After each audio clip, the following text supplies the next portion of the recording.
Bonjour et bienvenue sur cet épisode de Maîtrise ta vie, un podcast où l'on échange avec des sophrologues et des professionnels des métiers du mieux-être, corps, âme et esprit. Je suis Dina, passionnée par le mieux-être, la spiritualité et l'ésotérisme.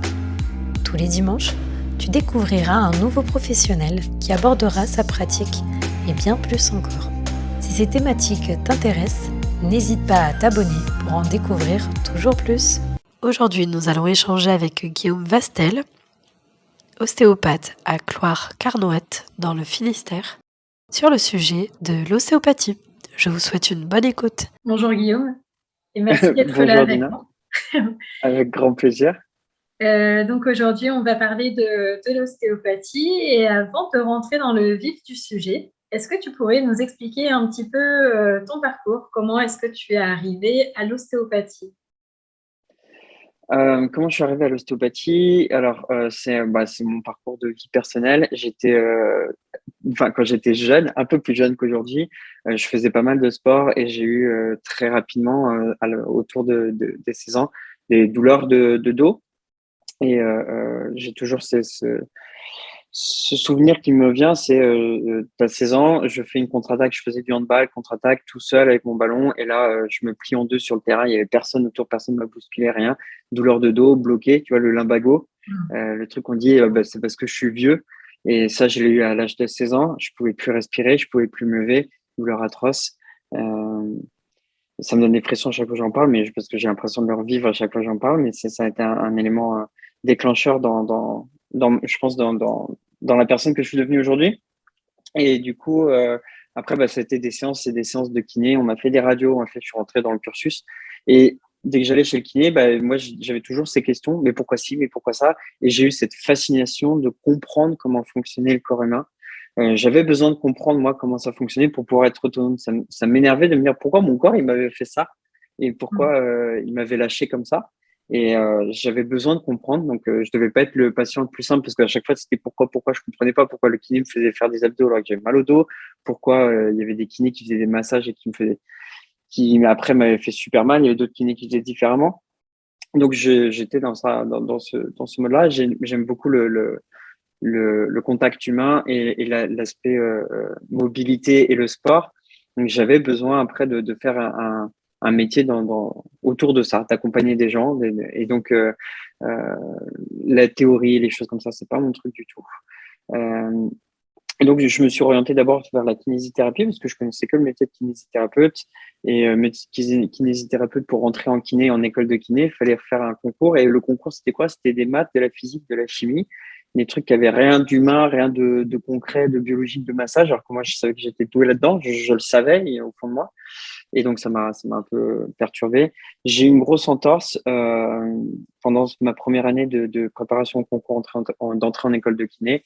Et cette grosse entorse, j'ai dû la soigner rapidement parce que je partais en saison de les cours de planche à voile en Grèce. Et du coup, ça passait pas au bout de 2 semaines et demie, 3 semaines, malgré les séances de kiné. J'ai appelé mon oncle qui est kiné, qui m'a dit, va voir un ostéopathe. Je fais, c'est quoi un ostéopathe? Il me fait, va voir un ostéopathe. Je suis allé voir un ostéopathe à côté de chez moi qui avait une bonne réputation apparemment. On m'a dit, ah ben, j'ai entendu parler de lui. Je suis allé voir et le gars, j'ai trouvé ça incroyable parce que c'était vraiment pile poil ce que je voulais faire. J'avais mal à la cheville et il commençait à me toucher l'épaule. Je fais, par contre, désolé, mais j'ai mal à la cheville gauche. C'est pas l'épaule. Et c'était la première fois, tu vois. Et du coup, il me faisait faire des tests et moi, j'avais ce pourquoi, et lui, il m'a apporté des réponses. Et il m'expliquait tout, en fait. Tout c'est pourquoi il y répondait sans que je lui pose la question. J'ai trouvé incroyable. Donc, à la fin, j'ai fait, écoutez, je vous paye pas tant que vous me dites pas comment on fait pour faire votre métier. Il m'a dit, ouais, mais c'est très long, c'est 6 ans d'études. Je m'en fous, c'est ça que je veux faire. Et donc, du coup, après, je m'étais inscrit pour une deuxième année de préparation au concours d'entrée en école de kiné, mais plus ça allait et plus je m'étais renseigné sur le métier d'ostéopathe et c'était vraiment ça que je voulais faire. En plus, ça tombait bien parce que j'ai un peu cet esprit un peu de défi. Et puis, c'était à l'époque, c'était un métier qui n'était pas reconnu. Donc, en gros, quand tu étais ostéopathe, tu avais un peu cette étiquette d'être entre guillemets, en dehors de la société, d'être un charlatan pour certains. Et du coup, moi, j'aime ce truc-là. C'est un peu un truc qui sort un peu du système.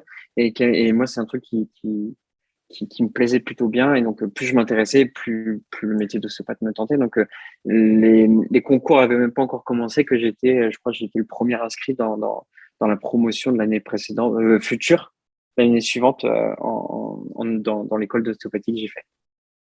D'accord. Ça fait combien de temps aujourd'hui que tu es ostéopathe? Ça fait maintenant, là que j'ai mon diplôme en 2013. D'accord, ok. Et depuis, tu as sûrement complété par d'autres formations ou d'autres pratiques. Quelles sont-elles? J'ai complété, donc je me suis formé aux neurosciences, l'explication de la douleur dans le monde des neurosciences. Qu'est-ce qu'est la douleur? Ça, c'était la toute première formation. Enfin, non, pas la toute première. Bref. Toujours dans le but Les de neurosciences, comprendre. j'ai suivi un DU de préparateur physique pour les sportifs de haut niveau. J'ai pas passé l'examen final parce que j'ai ouvert mon cabinet. Et donc, j'avais beaucoup de choses à faire, mais j'avais juste besoin des connaissances. Donc, DU de préparateur physique, j'ai une formation en kinésotaping. Donc, c'est les bandes de tape que tu poses, qu'on peut voir chez les sportifs, les bandes de couleurs, etc. Qui fonctionnent et pour les sportifs et pour les non-sportifs également. Et après, donc, le monde des neurosciences, notamment la gestion de la douleur. Ensuite, j'ai fait 2 années de formation à l'hypnose ericksonienne pour les douleurs aiguës, ainsi que les douleurs chroniques et les troubles chroniques, les troubles profonds. Et ensuite, j'ai continué j'ai fait des formations. Je suis moniteur de portage. J'ai suivi une formation sur le portage. Et j'ai fait des formations aussi sur la manipulation des nerfs périphériques, donc des nerfs, donc dans les cruralgies ou dans les douleurs de nerfs sciatiques, des nerfs crurales, D'accord. ou dans les névralgies cervico-brachiales, les douleurs de cou qui irradient. Donc savoir tester le système nerveux pour savoir diagnostiquer le système nerveux. Et ça, c'est les dernières que j'ai fait en date. Je pense que c'est tout ce que j'ai fait comme. Et puis après, j'ai suivi des formations avec le Covid là, des e-formations quand on avait des visio formations sur le bruxisme, sur d'autres choses comme ça, et donc que j'ai complémenté. En fait, moi, mes formations, je les fais tiens, je me retrouve face à ce mur avec mes patients, j'arrive pas à avancer, il me manque ça. Et ben du coup, je vais chercher l'information. Et donc, on revient un peu en arrière quand j'étais enfant. Je demandais à mon kiné pourquoi j'avais besoin de comprendre. Il y a des fois où la douleur, je comprenais pas comment deux patients avaient pour moi le même symptôme, mais pas la même douleur. Et puis, ils n'étaient pas le même truc. Et ça, c'était incompréhensible pour moi. Donc, je suis allé me renseigner. Donc, je me forme en fonction de ce qui me manque dans ma pratique avec mes patients. C'est ce que j'allais te dire là. On dirait que quand tu expliquais les formations que tu as fait en plus par la suite, on dirait que ça t'apportait toujours des explications à ta pratique, en fait. Comme tu disais, l'hypnose également par rapport aux douleurs. Donc, c'est comme si tu avais eu à un moment une problématique face à ça et tu t'es dit, tiens, l'hypnose va m'aider déjà dans mon métier, quoi. Donc, c'est C'est intéressant ça. d'avoir complété comme ça, pas juste pour faire des formations, mais vraiment pour aller au cœur du métier et toujours mieux comprendre ce que tu fais avec tes clients. Ouais, alors pour reprendre dans le cœur du métier, je sais pas si c'est dans le cœur du métier, mais dans le cœur de ma vision du métier et dans le cœur de mon accompagnement. Et ça, c'était une valeur. Certes, il y a le métier, je suis ostéopathe, etc. Mais derrière ça, moi, c'était pour les gens. Donc j'aurais pu rester cet ostéopathe, dire j'ai appris mes trucs et puis je vais pas chercher plus loin parce que je suis ostéopathe et ben non, il y a des trucs qui me manquaient. Il y avait des patients, moi, ça m'énervait des fois d'avoir dit à ce patient-là, j'ai pas pu l'aider ce patient-là, ça pas. Donc, je prenais ma part de responsabilité. Et du coup, je me disais, mais soit je reste comme ça, soit cette part de responsabilité, je l'assume, je l'accueille. Et du coup, je vais chercher les outils qui me manquent pour pas avoir cette sensation à nouveau, quoi, de se sentir impuissant. Tu m'expliquais dans un appel qu'on a eu avant cet échange que maintenant ta pratique de l'ostéopathie, elle englobait toutes ces formations-là que tu avais fait en plus. Mais si on revient à la base, est-ce que tu peux nous expliquer qu'est-ce que c'est l'ostéopathie traditionnelle?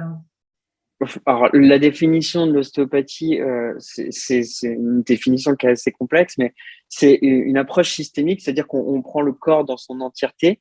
On va pas se focaliser uniquement sur la partie symptomatique ou douloureuse.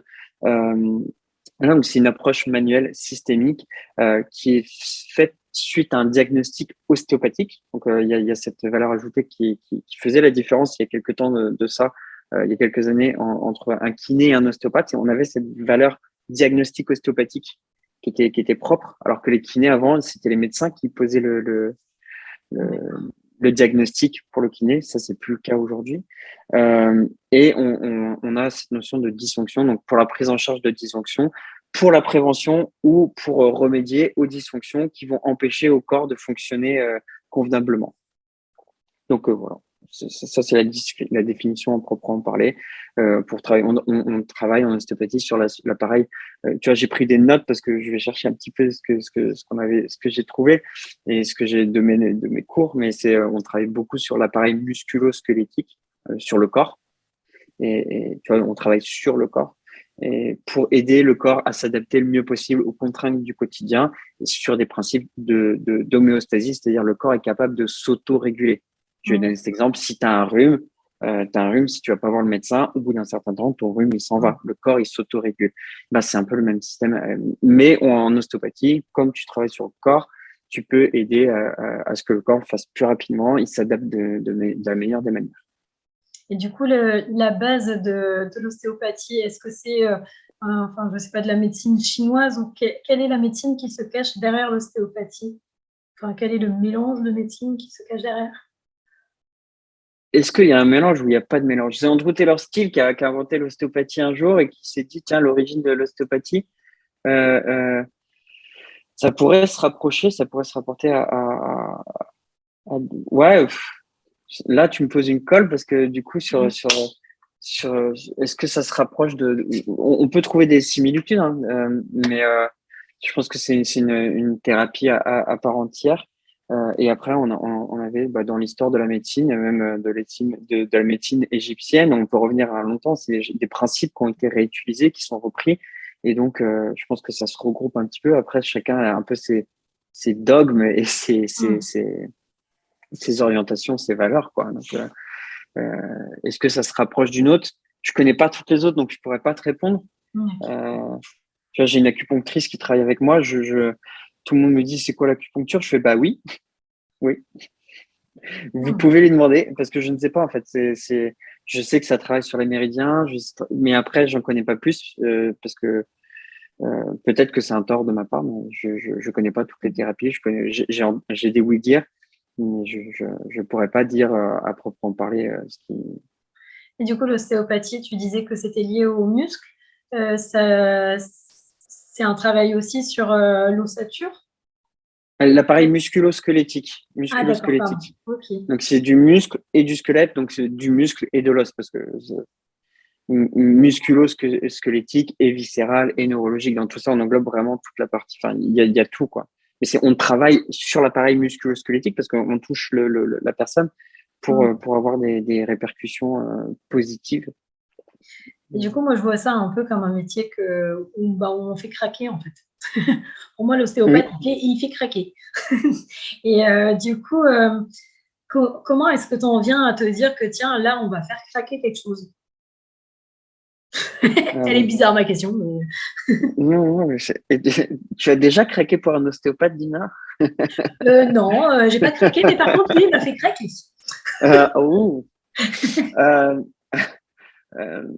C'est très subjectif, hein.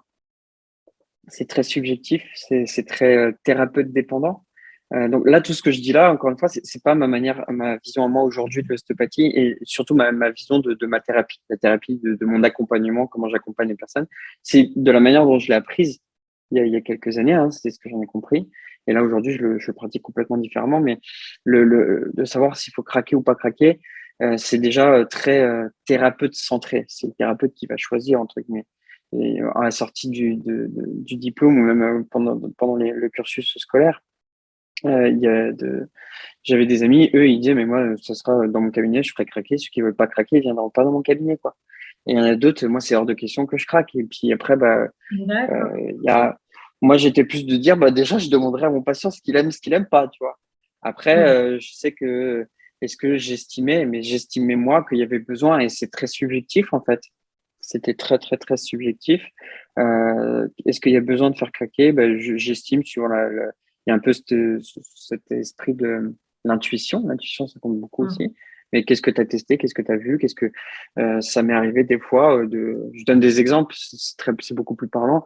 Une personne qui, quand j'appuyais sur la zone, ça lui faisait très, très mal. je vais pas rester à lui masser la zone ou à faire du tissu mou ou à trifouiller dans la zone, alors que c'est très douloureux pendant des heures. D'accord. Là, la patiente, je vais lui dire, écoutez, je pense qu'il y a besoin de manipuler, mais c'est tellement douloureux que soit on fait des heures de souffrance ou des minutes de souffrance, soit on y va, tac, 1, 2, 3, tchoum, et ça suffit, quoi. Et après, ça va permettre de libérer. Derrière, on pourra faire un travail plus efficace. D'accord. Donc, c'est très subjectif. C'est très subjectif. Et bien entendu, faut qu'il y ait aussi l'accord du patient, quoi. Donc, Je me demandais aussi, par rapport à… Parce que moi, j'avais vécu en séance avec un ostéopathe. Il posait ses mains derrière ma tête et puis il faisait des micro-mouvements avec ses doigts. Et je me oui. demandais, mais qu'est-ce qu'il fait? Donc, il devait sûrement se passer quelque chose. Mais est-ce que ça fait partie de l'ostéopathie aussi, de la pratique de l'ostéopathie? Il y a une Ça fait analyse partie de la, quelque part? Ça fait partie de l'ostéopathie. On peut appeler ça l'ostéopathie crânienne. Donc, il y a toujours, ça existe toujours, hein. On parlait de cette fameuse, le mouvement respiratoire primaire.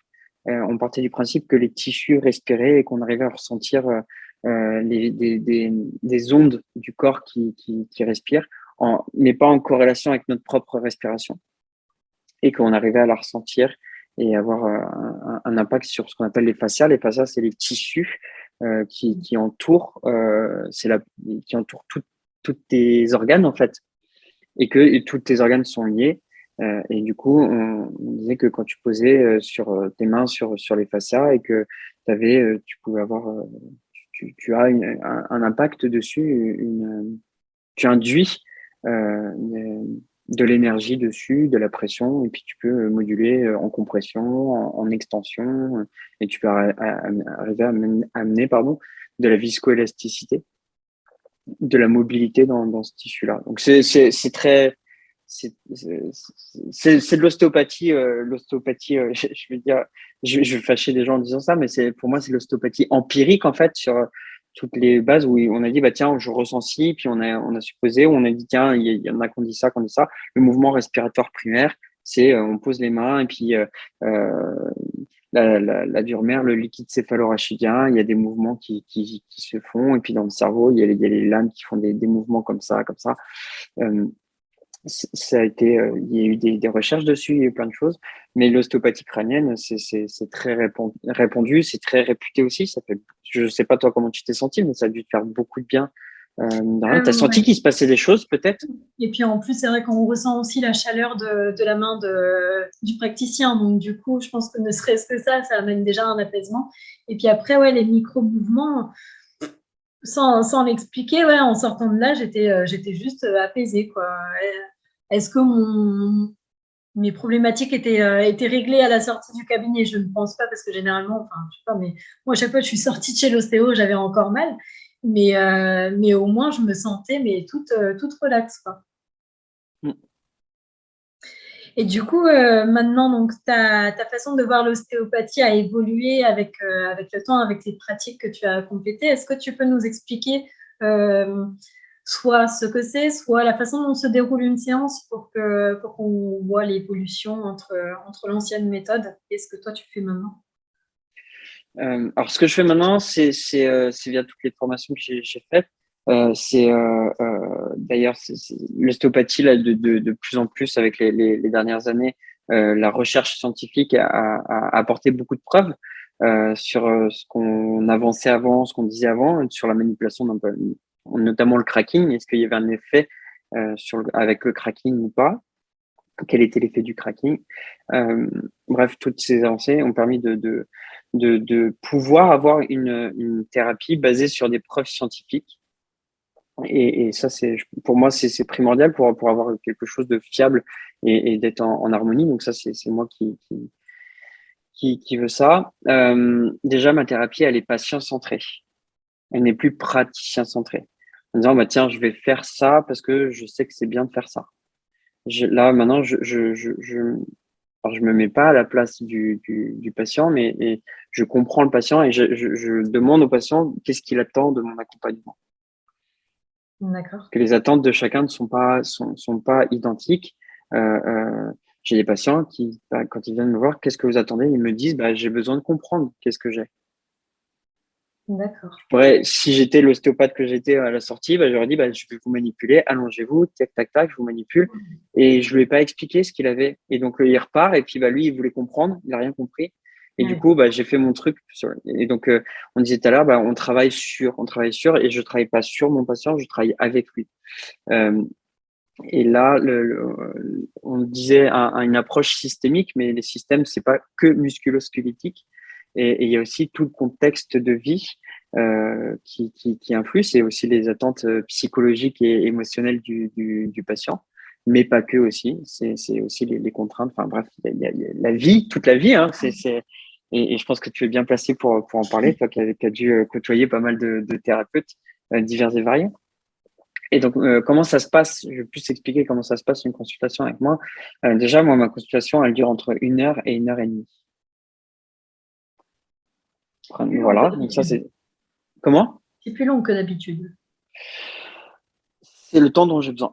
Donc, plus long que d'habitude, c'est plus long que, j'ai des consultations. Par exemple, la semaine dernière, j'étais à la Champions League de futsal avec Club. Donc, là, c'était l'ostéopathie traumatologique sportive où là, il y a un trauma, il a pris un coup, etc. Comment je vais pouvoir aider le corps à s'autoréguler le mieux possible, le plus vite possible, etc.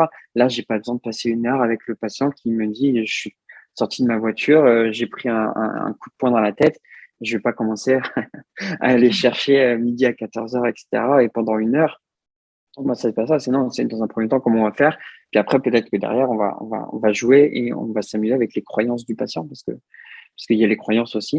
Il y a une différence entre un patient qui croit qu'il s'est cassé la cervicale d'un patient qui croit qu'il a juste un bleu dans le cou. C'est pas pareil. D'accord. Et donc, ça dure entre 1 heure et 1 heure et demie. Il y a une phase d'accueil du patient où je veux vraiment qu'il se sente comme chez lui. Il est chez moi, mais que c'est très convivial. J'ai besoin de connaître, savoir comment il fonctionne, savoir comment il parle. Donc, ça, c'est grâce à ma formation d'hypnose où je crée vraiment l'alliance, un contexte, on crée une bulle de, de soins, de thérapie qui va être comme le patient en a envie. Et après, il y a cette phase diagnostique où le patient me raconte son histoire. Je suis très à l'écoute. Donc, j'ai une écoute active qui est très, comment je pourrais dire. Enfin, j'utilise beaucoup l'écoute active. C'est-à-dire que j'écoute tout ce qu'il dit et tout ce qu'il me dit, je vais pouvoir l'utiliser pour l'aider à aller mieux derrière, à répondre à ses attentes. Et après, il y a la partie diagnostic où là, cette diagnostic-là, par rapport à mes études d'ostéopathie, où j'ai appris des choses qui sont assez empiriques. Et là, je la confronte quotidiennement aux preuves scientifiques, aux avancées scientifiques qu'on a aujourd'hui. Même si il y a des choses, et ça, on peut pas l'expliquer, je sais pas, chacun le prononce comme il veut. Il y a des choses qui sont plus grands que nous, des choses qu'on ne peut pas contrôler. Il y a des choses, on peut dire, je sais pas, il y en a qui l'appellent Dieu, il y en a qui l'appellent la vie, il y en a qui l'appellent le moi supérieur, il y en a qui l'appellent autrement, je sais pas. Il y a des choses qui sont plus grandes et il y a des fois, il y a des intuitions, il y a des fois des choses que j'ai faites. J'en suis sûr qu'il y a des fois des patients qui m'ont dit, mais vous avez du magnétisme, c'est incroyable. Je dis, mais peut-être, je sais pas. Et il y a des fois où tu sais pas, je vais dire, le patient me dit, vous avez fait quoi là? Je vais dire, honnêtement, je sais pas, ça vous a fait du bien. Donc, c'est pas très professionnel en fois, mais il y a des fois où tu as une intuition, tu as des choses et on voit avec le patient, quoi, si ça fonctionne. Donc, voilà un peu le type de pratique que j'ai, quoi. C'est très patient-centré. J'utilise à la fois l'hypnose, j'utilise à la fois les neurosciences, à la fois l'ostéopathie. J'ai aussi une activité dans le bien-être et la nutrition. Donc, parce que à un moment donné dans ma vie, j'étais excessivement fatigué. On a le droit d'être ostéopathe et fatigué, de prendre soin des autres, Et c'est bien avoir beau, des mais quand problèmes. et avoir des problèmes, et avoir des douleurs, avoir des problèmes de sommeil, ne pas savoir, se sentir en surpoids, ne pas arriver à faire du sport et se blesser. J'ai une fracture de fatigue parce que je mangeais pas bien, j'étais carencé. J'ai pris 15 kilos en 3 mois. Et après, de perdre ces kilos-là, même si je suis ostéopathe, que je connais super bien le corps humain, j'avais pas de solution. J'ai découvert une solution qui m'a permis de perdre tous mes kilos sans faire de régime, etc.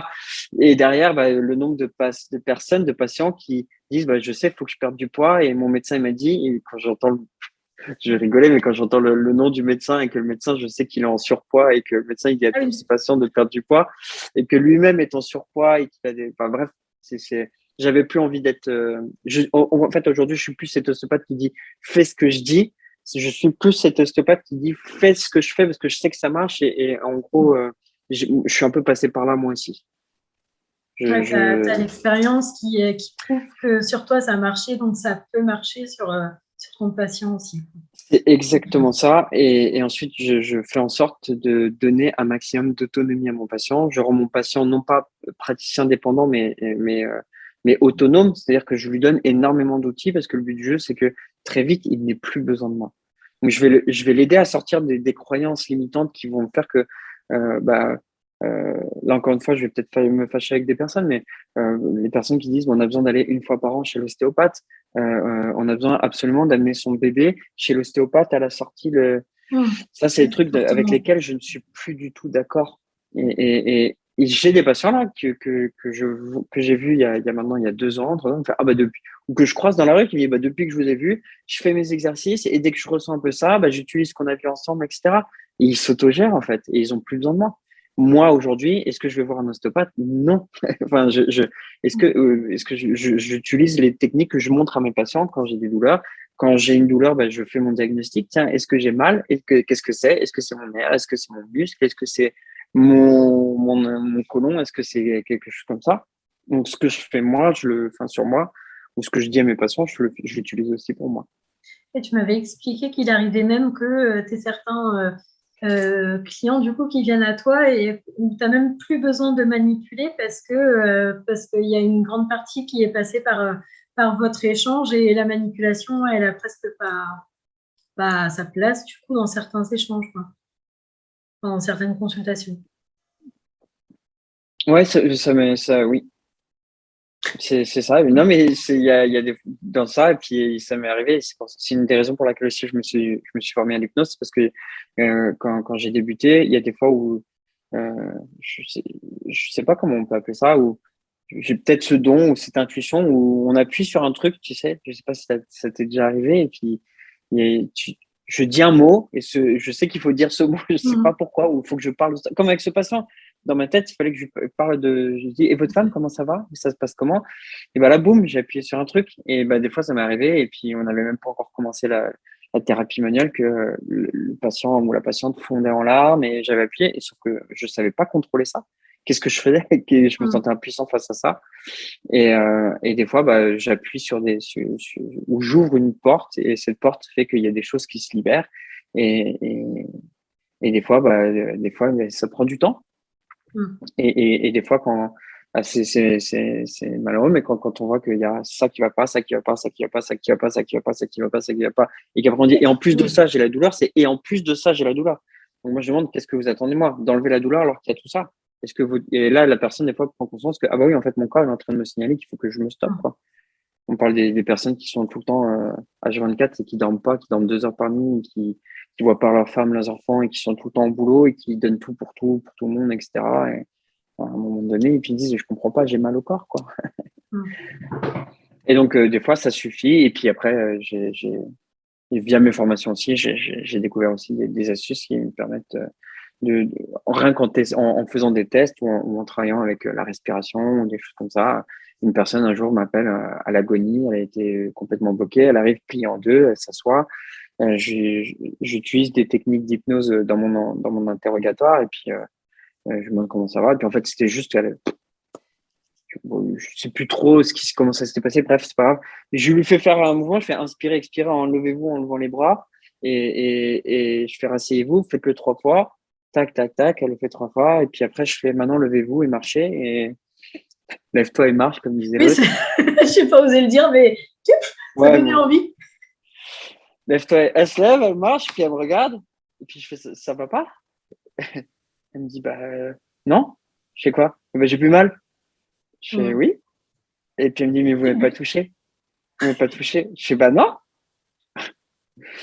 Et puis du coup, après cette personne-là, je lui ai demandé, je fais ce que vous voulez qu'on fasse de la thérapie manuelle. Et puis je t'en avais parlé la dernière fois quand on s'était Mhm. appelé pour prévoir cet appel. Et elle m'a dit, bah, j'aimerais bien qu'on fasse un petit peu parce que bah, mine de rien, elle est là. Et puis là, je peux faire de la thérapie. J'ai énormément de techniques, etc., pour travailler avec le corps, pour soulager, rendre de la souplesse, travailler sur le système neurologique, travailler sur les fascias, travailler avec le corps du patient et lui amener du bien-être et du confort, quoi, les systèmes lymphatiques, le retour veineux, etc. On a plein d'outils et ça, c'est des choses que je sais faire, c'est génial. Mais et du coup, donc elle voulait qu'on fasse, donc on a fait ça, j'ai apporté du confort, quoi. Comment est-ce qu'on fait pour prendre rendez-vous avec toi? J'ai vu que tu avais une page sur Doctolib. Doctolib, oui. Sur Doctolib, pour prendre rendez-vous avec moi, sur Doctolib. Après, il y a mon numéro de téléphone aussi. Il y a des patients qui me contactent par Instagram aussi. J'ai des personnes qui me contactent aussi par Facebook. Et généralement, la réponse quand on me contacte sur Facebook ou sur Instagram, je fais regarde mon Doctolib parce que il y a mon agenda et après si vraiment la personne ne trouve pas son bonheur, je dis bah on prend le temps de m'appeler quand tu as la disponibilité. Et laisse-moi un message si je ne te réponds pas et je te rappelle dès que j'ai la disponibilité pour prévoir et caler un rendez-vous convenable. Et donc tes réseaux sociaux, Facebook et Instagram? Alors Facebook, j'ai une page professionnelle liée au cabinet qui est donc qui c'est mon nom et mon prénom, Guillaume Vastel, ostéopathe Mélac Chlore-Carnoët, que je vais relancer, je vais donner un peu d'actualité dessus. Et après, j'ai une page, ça c'est vraiment pour l'accompagnement pour les personnes qui souhaitent se remettre en forme, perdre du poids, se remettre au sport, etc. Ça c'est ce que je fais. Bon, ouais, super. Bah, merci beaucoup Guillaume pour toutes ces informations sur l'ostéopathie et puis ta nouvelle vision aussi de l'ostéopathie qui, je pense, va prendre un peu plus d'ampleur. Peut-être qu'il y a beaucoup plus d'ostéopathes de nos jours qui ont une vision un peu comme toi, holistique, en intégrant de nouvelles techniques et en faisant un peu un mélange de tout ça pour le proposer à leurs patients. Enfin, je ne sais pas si toi, tu vois ce genre de trucs aussi autour de toi. Si, je le vois. Et puis, ça se voit. J'ai hâte aussi qu'il y ait beaucoup plus, mais j'ai hâte que ça soit et dans le corps des ostéopathes, mais dans le corps ostéopathique, mais également pluridisciplinaire, parce que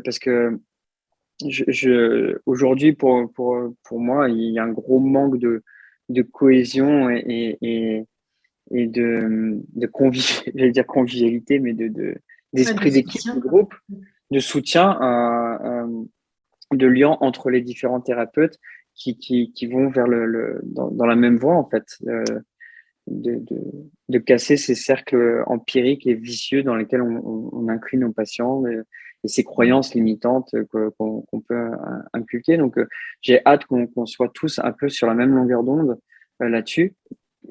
À la fois, j'ai hâte et j'ai pas trop hâte parce que qu'on ne soit pas tous sur la même longueur d'onde, ça nous fait progresser. On est tous enseignables.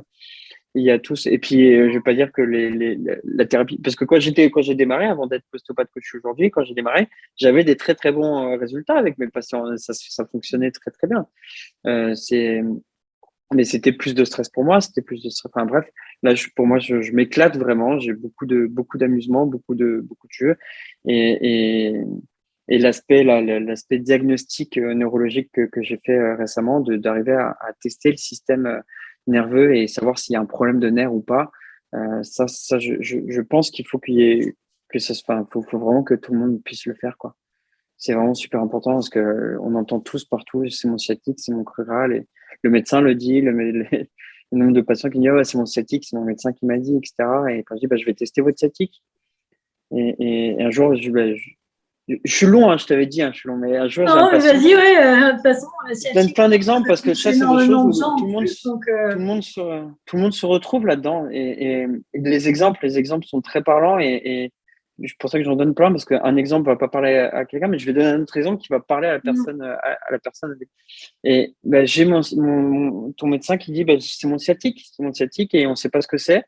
Le nombre de fois où je demande à mon patient, c'est quoi un sciatique? Tiens, la Dina, c'est quoi un c'est sciatique? aïe, c'est un truc qui fait Ouais, mal. mais, Et ouais, mais voilà. c'est quoi un sciatique? C'est quoi un sciatique? Tu vois? Ah ouais, T'es en plein dedans, mais qu'est-ce que c'est qu'un sciatique? ah ouais, tout à fait, ouais. J'en sais rien. Et donc, Pour répondre à ta question, j'ai ouais, l'impression de voir un fil comme ça qui ondule dans le corps et qui se termine en bas du dos et qui fait mal. Voilà. Et pourtant, tu es en plein dedans, donc tu devrais être la plus à même de savoir ce que c'est, d'expliquer ce que c'est, etc. Et non, on a ce truc un peu, je sais pas, mais c'est le sciatique. Et puis là, aujourd'hui, je donne cet exemple de la patiente qui me dit, ouais, c'est mon sciatique. Et comme toujours mon sciatique. Le médecin a dit que c'est sciatique, sciatique. Hein. Sciatique. Et je fais, justement, je vais tester votre nerf sciatique. On va voir ce qu'il nous dit, votre nerf. Et donc, j'ai fait le test, donc tous les tests que j'ai appris autour du nerf sur la conduction nerveuse. Et puis, là, ça fait quelque chose? Non, donc pas de reproduction de douleur, pas de reproduction de sa sciatique. Je tire sur nerf, pas de truc du sciatique. Quand je fais ci, est-ce que pas de sciatique? Je suis OK. Et votre sciatique, il va très bien. Un peu, mais non. Je fais, mais si, regardez, j'ai tout fait sur votre nerf là. Votre sciatique, il va très bien. Elle fait, ouais, mais ça me fait comme la dernière fois, le sciatique. Je fais, alors peut-être que les autres fois c'était sciatique, là aujourd'hui, ça ressemble. It looks like a bird, but it's not a bird. Ça y ressemble, c'est same but different, tu vois, ça ressemble à un sciatique, mais ce n'est pas un sciatique. Et en fait, c'était autre chose. C'était pour le coup, c'était son muscle fessier.